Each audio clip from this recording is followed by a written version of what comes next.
ആട്ടത്തിലെ പ്രശാന്ത്, ആട്ടം സിനിമ നമുക്ക് ശരിക്കും ഒരു ഇൻഡോർ സ്പേസിൽ ഉള്ളൊരു കഥ. അത് ശരിക്കും ഒരുപക്ഷെ നമുക്ക് ലാഗ് ചെയ്യാനും ലാഗ് തോന്നാനൊക്കെ ഉള്ള സാധ്യതയുള്ള ഒരു സിനിമയാണ്. പക്ഷെ ആ സിനിമ ഭയങ്കര ഒരു ത്രില്ലർ, അത്രയും ഒരു എൻഗേജിങ് ആയിട്ടുള്ളൊരു സിനിമയാണ്. പല കഥാപാത്രങ്ങളും ഷെയ്ഡും, എനിക്കൊന്ന് ഇങ്ങനെ ആൾക്കാരുടെ ഷെയ്ഡ് കാണിച്ചുള്ള സിനിമ വേറെ മലയാളത്തിൽ വന്നിട്ടില്ല. ഒരുപാട് ലേയേഴ്സ് ഉള്ള സിനിമയാണ്. പ്രശാന്ത് ചേട്ടന് ഒരു ബ്രേക്ക് തന്നിട്ടുള്ള കഥാപാത്രമാണ്. ശരിക്കും ആ പ്രശാന്തുമായിട്ട് പ്രശാന്തിന് എന്തെങ്കിലും സിമിലാരിറ്റി ഉണ്ടെന്ന് ആനന്ദിനോട് ചോദിക്കണം. ഈ പറഞ്ഞാല് എന്നെ ഈ ആനന്ദ് തന്നെ ഞങ്ങൾ കുഞ്ഞിലേ പോയി. ഞാൻ ആനന്ദിനെ പരിചയപ്പെടുന്നത് ആനന്ദ് 10ാം ക്ലാസ്സിലുള്ള സമയത്താണ്. അന്നേ ആനന്ദിനെ ഞങ്ങൾ കളിയാക്കും. ഈ പറഞ്ഞ പോലെ ആവശ്യത്തെ കൂട്ടി മെച്യൂരിറ്റി ഉണ്ട് ആനന്ദിന്. ഞങ്ങളൊക്കെ കുടിച്ചിട്ട് എന്താ ഒരു കല്യാണം കഴിക്കണ്ടെന്ന് പറഞ്ഞിട്ട് ഞങ്ങളോട് പറഞ്ഞു. അപ്പം ഞങ്ങളിങ്ങനെ ഞാൻ തമാശക്ക് പറയും, കൊച്ചു അതിൽ വലിയ വർത്തമാനമൊന്നും പറയാമല്ലോ എന്നൊക്കെ ഞാൻ പറയാറുണ്ട്. അപ്പോൾ ആ സമയത്ത് ആനന്ദിന് നമ്മളെല്ലാവരും അറിയാം. അപ്പോൾ ആനന്ദ് എന്നോട് ഇടക്കിടക്ക് പറയും, ഞാൻ ഇന്ന് ഡയറക്ടറായിട്ട് തന്നെ വെച്ചൊരു ക്യാരക്ടർ ഞാൻ എഴുതും എന്നൊക്കെ പറഞ്ഞിട്ട് തമാശ എന്നിട്ട് ഇങ്ങനെയൊക്കെ പറയുമായിരുന്നു കേട്ടോ. അപ്പോൾ അതുകൊണ്ട് ആനന്ദിന് ആ ഫ്രീഡം നമ്മൾ സിനിമ ചെയ്ത സമയത്ത് കൊടുത്തിട്ടുണ്ടായിരുന്നു. ഫ്രീഡം കൊടുക്കാമല്ല, ആനന്ദ് ആ ഫ്രീഡം എടുത്തിട്ടുണ്ടായിരുന്നു. അപ്പോൾ ഈവൻ ഞാൻ പറഞ്ഞാൽ പോലും ആനന്ദ് ഒരു കാര്യം കേൾക്കില്ല. അപ്പോൾ പുള്ളിയാണ് അതിൻ്റെ ഡയറക്ടർ. അപ്പോൾ പുള്ളി തന്നെ തീരുമാനം എടുക്കുക, പുള്ളി തന്നെ ചെയ്യുക എന്നുള്ള ഫ്രീഡം നമ്മൾ തുടക്കം പോലെ വിനയം കൊടുത്തിട്ടുണ്ടായിരുന്നു. വിനയം കംപ്ലീറ്റ്ലി. അപ്പം നമുക്ക് സിനിമയെക്കുറിച്ച് വലിയ ഐഡിയ ഇല്ല. എനിക്കും സിനിമയുടെ ബേസിക് കാര്യങ്ങളോ അല്ലെങ്കിൽ ഒന്നും അങ്ങനെ വലിയ ഐഡിയ ഉള്ള ഒരാളൊന്നുമല്ല. അപ്പോൾ അത് കംപ്ലീറ്റ്ലി ആനന്ദിൻ്റെ കോൺഫിഡൻസിന് നമ്മൾ വിട്ടുകൊടുത്തേക്കാണ്. അപ്പോൾ എഴുതിട്ട് നന്നായിട്ട് പുള്ളി ചെയ്യും, നന്നാവും എന്നുള്ളൊരു വിശ്വാസമുള്ള ഞങ്ങളെല്ലാവരും കംപ്ലീറ്റ്ലി അങ്ങോട്ട് പുള്ളിക്ക് സമർപ്പിച്ചേക്കണമായിരുന്നു. അപ്പോൾ അത് പുള്ളിനെ ഏൽപ്പിച്ച ഉത്തരവാദിത്തമാണ്. പുള്ളി അത് ചെയ്തോളും, ഞങ്ങളതിനു വേണ്ടി സന്നദ്ധരായിട്ട് നിൽക്കുക എന്ന് മാത്രമേ ഉണ്ടായുള്ളൂ. അതിൻ്റെ ഗുണം ആ സിനിമയ്ക്ക് ഉണ്ടായി, അത്രേ ഉള്ളൂ. അതെ ഫിനൈ ഫോട്ടോ ആ സിനിമയിലുള്ള എല്ലാവരും ഈ പറഞ്ഞ പോലെ ഞാൻ ലോകധർമ്മിയിൽ വരുന്ന സമയത്ത് ഞാനാണ് ആ ഗ്രൂപ്പിൽ അവസാനം വരുന്ന ആൾ. ആ ഗ്രൂപ്പിലെന്ന് പറഞ്ഞാൽ ആ ബാച്ചിൽ ഇപ്പോൾ ഞങ്ങളൊരു ബാച്ചാണ്. ആ ബാച്ചിലുള്ള എല്ലാവരും ആ സിനിമയിലുണ്ട്. ഞങ്ങൾ സിനിമയിലുള്ളതെന്നല്ല, ഞങ്ങൾ ആ ബാച്ചിലുള്ള എല്ലാവരും അന്നും ഇന്നും അന്ന് മുതലൊരു സുഹൃബന്ധം ഇന്ന് വരെ കീപ്പ് ചെയ്യുന്നുണ്ട്. ചിലപ്പോൾ അതിൻ്റെയൊക്കെ ഒരു ഗുണം ആ സിനിമയ്ക്ക് വന്നിട്ടുണ്ടാവും. അപ്പോൾ അതെല്ലാം വെച്ചിട്ട് എല്ലാവരും കൃത്യമായിട്ട് അറിയാം. അവരും പരസ്പരം ഇപ്പം ഞാനൊരു കാര്യം പറഞ്ഞാൽ ബിന്ദു എങ്ങനെ റെസ്പോണ്ട് ചെയ്യുമെന്നും എനിക്കറിയാം. കാരണം ബിന്ദുവിനെ എനിക്ക് നന്നായിട്ട് അറിയാമെന്നുണ്ടെങ്കിൽ ബിന്ദു എങ്ങനെ ഇതിനോട് റെസ്പോണ്ട് ചെയ്യുമെന്ന് നമുക്ക് അറിയാൻ പറ്റും. അല്ല ഏത് രീതിയിൽ പറയാൻ വേണ്ടി പോകണമെന്ന് അറിയാൻ പറ്റും. അപ്പോൾ അതൊക്കെ വെച്ചിട്ടാണ് ആ ക്യാരക്ടർ എഴുതിയത്. എല്ലാവരുടെയും ക്യാരക്ടർ അതുപോലെ എന്ന് വെച്ചാൽ എല്ലാവരും ഇപ്പോൾ ഡിഫറെൻറ്റ് പ്രൊഫഷണലാണ്. പക്ഷെ എൻ്റെ ക്യാരക്ടർ അതിൻ്റെ അകത്ത് ഒരു ട്രാവൽ ഏജൻസി നടത്തുന്ന ഒരാളാണ്. അത് വെച്ചിട്ട് തന്നെ എഴുതിയേക്കുന്നത്. അപ്പോൾ എന്നെ ഒരു ക്യാരക്ടർ ഒരു ഡിസൈൻ ചെയ്തേക്കാനാണ്, കംപ്ലീറ്റ്ലി അതല്ല. അപ്പം എല്ലാവരും അങ്ങനെ തന്നെയാണ്. ഞാൻ ഏറ്റവും കൂടുതൽ ആദ്യം ഫസ്റ്റ് ടൈം ചേട്ടൻ ശ്രദ്ധിക്കുന്ന ആട്ടത്തിലാണ്. അപ്പോൾ ആട്ടത്തിലും ആ കടം ചോദിച്ചു വരുന്ന ഒരു സീൻ ഉണ്ടല്ലോ. അപ്പോൾ അതിൻ്റെ ഒരു നിസ്സഹാവസ്ഥ ഭയങ്കരമായിട്ട് നമുക്ക് വേറൊരു മനുഷ്യനാണ് ചെയ്യുന്നതെന്ന് തന്നെ തോന്നത്തില്ല. അത് തിരക്കഥയുടെ ഒരു ഗുണമുണ്ട്. ആ സിനിമ തുടക്കം മുതൽ അതിൻ്റെ ചർച്ച മുതൽ എല്ലാം നമുക്കത് അറിയാവുന്നതുകൊണ്ടും നമ്മൾ ആ ക്യാരക്ടറിൻ്റെ അകത്തുകൂടി പോവല്ലേ. അപ്പോൾ സ്വാഭാവികമായിട്ടും അത് കുറച്ചും കൂടി ഹെൽപ്ഫുൾ ആയിട്ടുണ്ട് നമുക്ക് ചെയ്യാനായിട്ട്. ആ സിനിമ ഭയങ്കര സ്ത്രീപക്ഷമായിട്ടുള്ളൊരു സിനിമയാണ്. കുറെ സ്ത്രീ വിരുദ്ധന്മാരെയാണ്, മുഖംമൂടിയിട്ട് സ്ത്രീ വിരുദ്ധന്മാരെയാണ് നമ്മൾ കാണുന്നത്. ഇപ്പം നാടക ഇൻഡസ്ട്രി ആണെങ്കിലും സിനിമ ഇൻഡസ്ട്രി ആണെങ്കിലും ഒരു സ്ത്രീ സൗഹൃദമൊക്കെ ഉണ്ടാവാറുണ്ടോ ഇപ്പോൾ ചേട്ടൻ കണ്ടുള്ള രീതിയിൽ? സ്ത്രീ സൗഹൃദമൊക്കെ ഉണ്ട്, പക്ഷെ എനിക്ക് വളരെ കുറവാണ്. എന്നെ സംബന്ധിച്ച് എല്ലാവരും സൗഹൃദമാണ്. സ്ത്രീ പുരുഷൻ എന്ന് പറഞ്ഞിട്ടൊരു വിവേചനം കാണിക്കേണ്ട ഒരു കാര്യമില്ലെന്നാണ്. എല്ലാവരും സുഹൃത്തുക്കളാണ്. ഇപ്പോൾ സ്ത്രീ ആയതുകൊണ്ട് വേറെ രീതിയിൽ സൗഹൃദം, പുരുഷനായതുകൊണ്ട് വേറെ രീതിയിൽ സൗഹൃദം കാണിക്കേണ്ട കാര്യമൊന്നുമില്ല. എല്ലാവരും ഒരുപോലെ കാണാമെന്നുള്ളതാണ്. പ്രശാന്തേട്ടൻ ഒരു സെറ്റിൽ പ്രശാന്തേട്ടൻ കംഫർട്ടബിൾ ആവുന്ന പോലെ തന്നെ ഒപ്പം ഒരു സഹപ്രവർത്തക കംഫർട്ടബിൾ ആവുന്നുണ്ടോ എന്ന് നമ്മൾ ഉറപ്പുവരുത്തുന്ന തീർച്ചയായിട്ടും കംഫർട്ടബിൾ അല്ലാതിരിക്കുക എന്നുള്ളൊരു കാര്യമില്ല. നമ്മളെല്ലാവരും ഓരോ സെറ്റിൽ വർക്ക് ചെയ്യുന്നത്, പിന്നെ സ്ത്രീകൾക്ക് അവരെ പരിമിതികളുണ്ട്, അത്രേ ഉള്ളൂ. പല രീതിയിലും പല കാര്യങ്ങളിലും ഒക്കെ പരിമിതികളുണ്ട്. പക്ഷെ അതൊക്കെ കവറപ്പ് ചെയ്തിട്ട് നമ്മളെല്ലാവരും ഈക്വലായിട്ട് ഇരിക്കുക എന്നുള്ള ഒരു രീതിയാണ് എനിക്കിഷ്ടം. അത് തന്നെ പറഞ്ഞത്, സ്ത്രീകളോട് സംസാരിക്കുമ്പോൾ വേറെ രീതി, പുരുഷന്മാരോട് സംസാരിക്കുമ്പോൾ വേറെ രീതി എന്നുള്ള രീതിയിൽ എനിക്ക് അങ്ങനെ ഉണ്ടാവുമെന്ന് എനിക്കറിയില്ല. പക്ഷെ അങ്ങനെ ഉണ്ടെങ്കിൽ അത് മാറ്റണം എന്നുള്ളതാണ് എൻ്റെ ഒരു അഭിപ്രായം. ആട്ടത്തിനാണെങ്കിലും കിട്ടിയിട്ടുള്ള ദേശീയ അവാർഡ് ബെസ്റ്റ് എഡിറ്റർക്കും കിട്ടിയിട്ടുണ്ട്, സംവിധായകനും കിട്ടിയിട്ടുണ്ട്, ബെസ്റ്റ് സിനിമ മലയാളത്തിലെ. അതുപോലെ തന്നെ 2025 ആദ്യം തിയേറ്ററിൽ എത്തിയ സിനിമ ആട്ടമാണ്. 24 ആദ്യമായിട്ട് തിയേറ്ററിൽ എത്തിയ സിനിമ ആട്ടമാണ്. അപ്പോൾ ഇത്തരത്തിൽ ഫെസ്റ്റിവൽ വേദികളിലൊക്കെ ശ്രദ്ധിക്കപ്പെടുന്ന സിനിമകൾ പൊതുവെ തിയേറ്ററുകളിൽ മാർക്കറ്റ് ചെയ്യാൻ പറ്റാറില്ല. പക്ഷെ അത് രണ്ടും ചെയ്തുള്ള ഒരു സിനിമയാണ് ആട്ടം എന്നുള്ളത്. അപ്പം ഇത്രയും അച്ചീവ്മെന്റ്സ് ഒക്കെ കിട്ടിയുള്ള ഒരു സിനിമേൻ്റെ ഭാഗമാവുക എന്നുള്ളത് ചേട്ടന് ശരിക്കും ചേട്ടൻ്റെ കരിയറിൽ അതൊരു ഐഡന്റിറ്റി തന്നെയല്ലേ? പിന്നെ തീർച്ചയായിട്ടും നമ്മളൊന്നും പ്രതീക്ഷിച്ചില്ല. നമുക്കായിരിക്കും ഒരു ലൈഫ് ടൈം എന്താ പറയുക ഒരു വലിയ ഭാഗ്യമല്ലേ. അതിപ്പോൾ എല്ലാവർക്കും ഇപ്പോൾ സിനിമയിലുള്ളവർക്ക് തന്നെ എത്ര പേർക്ക് കിട്ടിയിട്ടുണ്ടാവും. ആദ്യത്തെ സിനിമ ഇത്ര വർഷങ്ങളായിട്ട് നമ്മുടെ സുഹൃത്തുക്കളായിട്ട് നിന്നവരുടെ കൂടെ അവരെല്ലാം ചെയ്തൊരു സിനിമ ചെയ്യാൻ പറ്റുമെന്നുള്ളൊരു ഭാഗ്യം.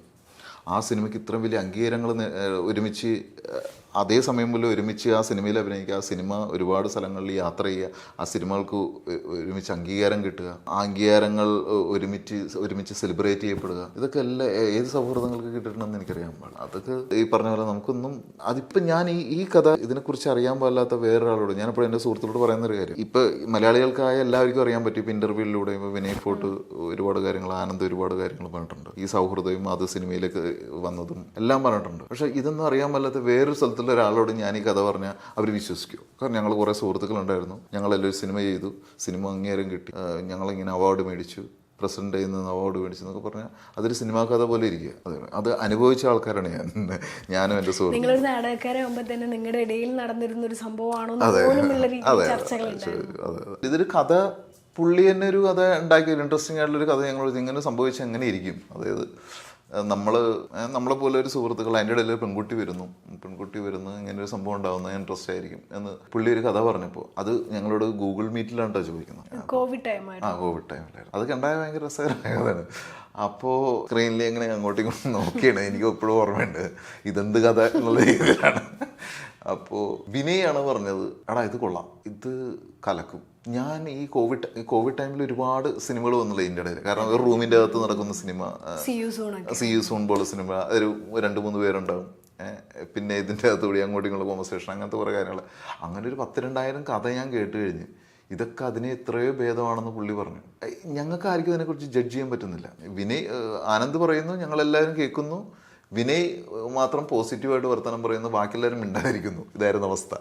അപ്പൊ വിനയ്ക്ക് ഇത്രയും എക്സ്പീരിയൻസും പുള്ളി സിനിമ എഡ്യൂക്കേറ്റഡ് ആയിട്ടുള്ള ഒരാളായതുകൊണ്ടും കഥ കേട്ടിട്ടുള്ളതായതുകൊണ്ടും കൃത്യമായിട്ട് അസസ് ചെയ്യാനുള്ള ഒരു മിടുക്കുള്ള ഒരാളായതുകൊണ്ടും ഞങ്ങൾക്കൊന്നും അറിയാൻ പാടില്ലാത്ത ആൾക്കാരായതുകൊണ്ടും ഞങ്ങളത് പുള്ളി പറഞ്ഞ് ഞങ്ങൾ വിശ്വസിച്ചു.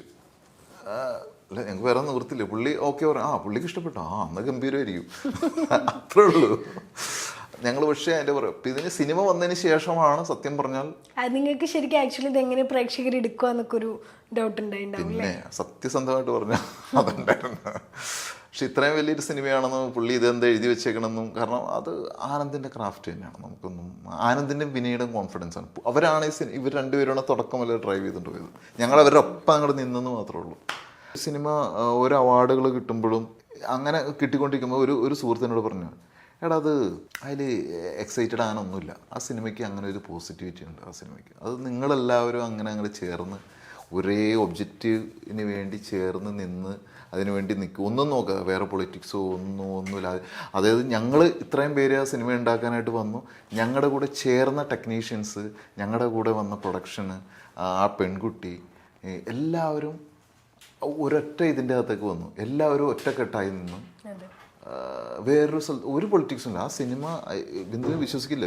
ഞങ്ങൾ സിനിമ നമുക്ക് ഇങ്ങനെ സിനിമ അല്ലെങ്കിൽ എന്തെങ്കിലും ചെയ്യാം, ഈ സിനിമയെന്നല്ല, ഞങ്ങൾക്ക് എന്തെങ്കിലും ചെയ്യാമെന്നുള്ളൊരു ആശയത്തിലാണ് സിനിമയായിട്ട് മാറിയത്. അപ്പോൾ ആ എന്തെങ്കിലും ചെയ്യാമെന്നുള്ളൊരു ചർച്ച നടന്ന ആ ദിവസം മുതൽ കറക്റ്റ് 1 വർഷമായപ്പോൾ പടം തീർന്നു. ഷൂട്ട് ചെയ്ത് തീർന്നു. അതിൻ്റെ ഇടയിൽ ആ പ്രോസസ്സ് മൊത്തം നടന്നു. 1 വർഷം ഞങ്ങൾ ഫെസ്റ്റിവലിനെ അയക്കണം. അപ്പോൾ അങ്ങനെ തീർന്നൊരു സിനിമയാണ്. അതിനുശേഷം ബാക്ക് ടു ബാക്ക് ആയിട്ട് അവാർഡുകൾ വരുന്നു. അപ്പോൾ തീർച്ചയായിട്ടും ആ സിനിമ എനിക്ക് അതിനെക്കുറിച്ച് കൂടുതലൊന്നും പറയാനില്ല. പക്ഷേ ഞാൻ വിചാരിക്കുന്നത് ആ സിനിമ നമ്മളുടെ പോസിറ്റിവിറ്റിയാണ്. ഞങ്ങൾ കുറേ സുഹൃത്തുക്കൾ ഒറ്റ ഒരു വിഷന് വേണ്ടി നിന്നു. അതിനോടൊപ്പം ചേർന്നൊരു പ്രൊഡ്യൂസറും അതിനു വേണ്ടി വന്നു. അതിൻ്റെ കൂടെ വന്ന ടെക്നീഷ്യൻസും എല്ലാം ഞങ്ങളുടെ സുഹൃത്തുക്കൾ തന്നെ. ഹേഷായാലും രംഗയായാലും ബാക്കി എല്ലാവരും, ഇപ്പോൾ അതിൻ്റെ കൂടെ മേക്കപ്പ് മാനും അതും എല്ലാവരും, കോസ്റ്റ്യൂമിൻ്റെ ആൾക്കാരും എല്ലാവരും ഒരേ വൈബുള്ള ആൾക്കാർ. അവിടെ വേറെ ഒരു പരിപാടി ഇല്ലായിരുന്നു. കൃത്യമായിട്ട് വരിക, ആനന്ദ് പറയുന്നത് കേൾക്കുക, ആനന്ദ് പറയുന്ന കേൾക്കുക, വിനയ് പറയുന്നത്. ഇപ്പോൾ നമ്മൾ സുഹൃത്തുക്കളായിട്ട് ഒരു പരിപാടി തുടങ്ങുമ്പോൾ സെയിം സാധനം ചെയ്യും. നിങ്ങളെല്ലാം ആർട്ടാ, നിങ്ങളുടെ ഒരു കോമൺ ഫാക്ടർ. ഒരുപക്ഷെ നമുക്ക് ഈഗോ ഹേർട്ട് ചെയ്യാനൊക്കെ സാധ്യതകളുണ്ട്. അതങ്ങനെയല്ല, ഇങ്ങനെ നിങ്ങൾ ഒരുമിച്ച് വളർന്നുള്ള ആൾക്കാർ. ആ ഒരു പ്രോസസ്സ്, വർക്കിംഗ് പ്രോസസ്സ് ശരിക്കും എങ്ങനെയായിരുന്നു? ആ വർക്കിംഗ് പ്രോസസ്സ് ഇതാ ഞാൻ പറഞ്ഞ, ആനന്ദ് പറയുന്നത് കേൾക്കുക എന്നുള്ളതിൻ്റെ അപ്പുറത്തേക്ക്, കാരണം ഞങ്ങൾക്കൊന്നും അറിയാൻ പാടില്ല. സിനിമ എങ്ങനെ എടുക്കണമെന്ന്, ഈ സിനിമ എങ്ങനെയാണെന്ന്. ആനന്ദും ഫസ്റ്റ് ടൈമാണ് എങ്കിൽ കൂടി ആനന്ദിന് കൃത്യമായ ധാരണയുണ്ട് തൻ്റെ സിനിമ എങ്ങനെയായിരിക്കും എന്നുള്ള കൃത്യമായ ധാരണയുണ്ട്. വിനയ് അതിനെ ഹെൽപ്പ് ചെയ്തു, ഫുള്ളി സപ്പോർട്ടായിട്ട് പുറകെ ഉണ്ടായിരുന്നു. അതാണ് നടന്നത്. ഞങ്ങളെല്ലാം വിനയുടെ പുറകെ, ഞങ്ങൾ ഈ രണ്ട് ആൾക്കാരും പുറകെ ഞങ്ങളുണ്ടായിരുന്നു. ഞങ്ങളുടെ കൂടെ വന്ന ആൾക്കാരും ഈ ടെക്നീഷ്യൻസ് ആയിട്ട് വന്ന ആൾക്കാരും എല്ലാം കൂടി ഒരുമിച്ച് നിന്നു. ആ സിനിമ അങ്ങനെ ആയാലും ചിലപ്പോൾ അതായിരിക്കും എൻ്റെ എനർജി. പ്രശാന്തേട്ടൻ സിനിമയിലേക്ക് ഇത്രയും സ്ട്രഗിൾസ് ഒക്കെ എന്തായാലും ഉണ്ടായിട്ടുണ്ടാവും. ഇപ്പം നിൽക്കുന്ന ഈ ഒരു അവസ്ഥയിൽ പോലും ശരിക്കും ഇവിടെ നിലനിൽക്കുക എന്നുള്ളൊരു തോട്ട് അല്ലെങ്കിൽ ആ ഒരു പോയിന്റിൽ ഇങ്ങനെ നിൽക്കുന്നത് എങ്ങനെയാണ്? അത് കോൺഫിഡൻസ് ആണല്ലോ. അതിപ്പോൾ ഞാൻ നേരത്തെ പറഞ്ഞത് കോൺഫിഡൻസ് വേണം. അല്ലെങ്കിൽ നമ്മൾ ഇപ്പം എന്തെങ്കിലും ആകണം എന്ന് ചെയ്താൽ നമ്മുടെ അകത്ത് ഒരു സംശയം പാടില്ല. നമ്മളങ്ങോട്ട് പോവുക. അപ്പോൾ പോകുമ്പോൾ പല പല വഴികൾ നമുക്കായിട്ട് തുറന്നു കൊണ്ടിരിക്കും. ഒരു വഴിയില്ലെങ്കിൽ ഒരു വഴിയെങ്കിലും ഒരു വഴി. പക്ഷെ നമ്മൾ പോകാൻ ഒരുങ്ങിയായിരിക്കും ഇറങ്ങേണ്ടത്. അത്രേ ഉള്ളൂ, വേറെ. അപ്പോൾ അതിനപ്പുറത്തേക്കുള്ളൊരു സയൻസ് ഉണ്ടോയെന്ന് എനിക്കറിയില്ല. അപ്പോൾ എന്നെ സംബന്ധിച്ച് ഞാൻ ജോലി വിട്ടു, ഇതിനായിട്ട് ഇറങ്ങി. ഇനി കുറച്ച് നാൾ ജോലിയൊക്കെ വേണ്ട, കുറച്ച് നാളല്ല ജോലിയൊക്കെ ചെയ്യണം. എനിക്ക് ഇഷ്ടമുള്ള കാര്യങ്ങൾ ചെയ്ത് ജീവിക്കണം എന്നുള്ളൊരു ആഗ്രഹം മാത്രമേ ഉണ്ടാവുള്ളൂ. അതിനപ്പുറത്തേക്ക് അതിനപ്പുറത്തേക്ക് ഒരുപാട് ആഗ്രഹങ്ങളും ഇല്ല കേട്ടോ. കാരണം ഒരു ആക്ടറായിട്ട് ഇരിക്കുക, നല്ല ആക്ടറായിട്ടെന്ന് കേൾപ്പിക്കുക, അയ്യെന്ന് ആരെ കൊണ്ടും പറയിപ്പിക്കാതിരിക്കുക. അതിൻ്റെ അപ്പുറത്തേക്ക് ഒരുപാട് ആഗ്രഹങ്ങളൊന്നുമില്ല. പക്ഷെ അതിനപ്പുറത്തേക്ക് നമുക്കൊരു ഫിനാൻഷ്യൽ സുരക്ഷിതത്വം ഉണ്ടാക്കുക എന്നുള്ളത് അത് ഉണ്ടാവുള്ളൂ, സ്വാഭാവികമായിട്ട് ഉണ്ടാവും. അതും കൂടി ഉണ്ട് ഇതിൻ്റെ പ്രശ്നം. അതിൻ്റെ ഒരു പാർട്ടാണ്. അപ്പോൾ അതുകൊണ്ട് അതല്ലെങ്കിൽ നമുക്ക് വേറെ ഫീൽഡ്. അപ്പോൾ ഇപ്പം എന്തുകൊണ്ടാണ് ഞാനിത് ഓക്കെ ആയിട്ട് പോകുന്നതെന്ന് വെച്ചിട്ടുണ്ടെങ്കിൽ ഇതും ഇതിൻ്റെ ഒരു ഭാഗമാണ്, ആവണം അങ്ങനെ. പ്രശാന്ത് മാധവൻ എന്ന വ്യക്തിയെ ശരിക്കും നാടകമാണോ സിനിമയാണോ കൂടുതൽ എക്സൈറ്റ് ചെയ്യിപ്പിക്കുന്നത്? നാടകം തന്നെയാണ്. നാടകം എനിക്കിപ്പോഴും പേടിയാണ്. നാടകം ഡയറക്റ്റ് ചെയ്യണമെന്ന് എനിക്ക് ഒരുപാട് ആഗ്രഹമുണ്ട് ഒരാളാണ്. ഡയറക്റ്റ് ചെയ്യാൻ ഇപ്പോഴും അപ്പോഴും ഒക്കെ പേടിയുള്ളൊരു മനുഷ്യനാണ്. കാരണം ഞാൻ അങ്ങനത്തെ ഒരു സാഹചര്യത്തിലാണ് വളർന്നത്. ഇപ്പോൾ ചങ്ങമ്പുഴ പാർക്കുള്ള പല സ്ഥലങ്ങളും ഭയങ്കര ക്രിട്ടിസൈസ് ചെയ്യുന്ന ഓഡിയൻസും അതൊക്കെ ആയിട്ട് എനിക്കൊരു പേടി ഉണ്ടാക്കിയിട്ടുണ്ടെന്ന് എനിക്ക് തോന്നുന്നു. അപ്പോൾ നാടകം ആണ് അന്ന് ഇന്ന് എന്നെ എക്സൈറ്റ് ചെയ്യിക്കുന്നതും ഇപ്പോഴും നാടകം തന്നെയാണ് ത്രില്ല് ചെയ്യുന്നൊരു കാര്യം. ഒരു കംപ്ലീറ്റ് ആക്ടർ എന്ന് പറഞ്ഞു കഴിഞ്ഞാൽ ശരിക്കും എന്താണ് ഒരു ആക്ടറെ ഫുൾഫിൽ ചെയ്യുന്നത്? കംപ്ലീറ്റ് ആക്ടർ എപ്പോഴും ഈ പറഞ്ഞ പോലെ ഏത് ക്യാരക്ടർ ചെയ്യാനും പറ്റുക എന്നുള്ളൊരു കാര്യമുണ്ട്. അതെല്ലാവർക്കും എല്ലാം ചെയ്യാൻ പറ്റണമെന്നൊന്നുമില്ല. എല്ലാ ക്യാരക്ടറും ചെയ്യുക, അതിലേക്ക് വരിക, അതിലേക്ക് ശരീരവും മനസ്സും സിങ്ക് ആവുക എന്നുള്ളൊരു കാര്യമുണ്ട്. എല്ലാവർക്കും എല്ലാ രീതിയിലുള്ള പരിമിതികളുണ്ട്. ഒരുപക്ഷെ അതായിരിക്കും കംപ്ലീറ്റ് ആക്ടർ എന്ന് എനിക്ക് തോന്നിയിരിക്കുന്നത്. അഭിനയം ശരിക്കും പഠിക്കേണ്ട ഒന്നാണോ? ഇനിയും പഠിക്കുന്നത് മരണം വരെ പഠിച്ചുകൊണ്ടിരിക്കുന്ന കാര്യങ്ങളാണ്. കാരണം ഇന്ന് ഇപ്പോൾ നമുക്ക് എത്ര എക്സ്പീരിയൻസ് ഉണ്ട് എന്ന് പറഞ്ഞാലും, ഇപ്പം എത്രയോ വർഷം മുതലുള്ള ആക്ടേഴ്സ് ഉണ്ടെന്ന് പറഞ്ഞാലും, നമുക്ക് ഇന്നും കിട്ടുന്ന ക്യാരക്ടർ ഒരു പുതിയതായിരിക്കും. ഇന്നൊരു ഡയറക്ടർ വന്നിട്ടൊരു കഥ പറയുന്നത് അത് നമ്മളെ സംബന്ധിച്ച് ചലഞ്ചിങ് ആയിരിക്കും. എക്സ്പീരിയൻസ് പുതിയതായിരിക്കും, പുതിയ സാഹചര്യത്തിലുള്ളതായിരിക്കും. നമ്മൾ ഇതുവരെ കടന്ന് പോയിട്ടില്ലാത്ത, ഏതെങ്കിലും കാണാത്ത, അല്ലെങ്കിൽ നമ്മൾ ഇതുവരെ ചെയ്യാൻ ചലഞ്ചിങ് ആയിട്ടുള്ള ഒരു കാര്യമായിരിക്കും. അപ്പോൾ അതുകൊണ്ട് ഒന്നും തീരുന്നില്ല. നമ്മളിങ്ങനെ പോയിക്കൊണ്ടിരിക്കും, പഠിച്ചുകൊണ്ടേയിരിക്കണം, അപ്ഡേറ്റഡ് ആയിക്കൊണ്ടിരിക്കണം. അത് അബ്സോർബ് ചെയ്യാനായിട്ടുള്ള കപ്പാസിറ്റി നമുക്ക് ഉണ്ടായിരുന്നു. എന്ത് വന്നാലും അത് സ്വീകരിക്കാനും അത് ഉൾക്കൊള്ളാനും ചെയ്തു നോക്കാനുള്ള ഒരു കപ്പാസിറ്റി നമുക്ക് ഉണ്ടായിരിക്കണം. അത് അപ്ഗ്രേഡ് ചെയ്യാൻ തയ്യാറായിക്കൊണ്ടിരിക്കണം എപ്പോഴും. അത് മാത്രമേ ചെയ്യാനുള്ളൂ. നമ്മുടെ ജോലി അതാണ്.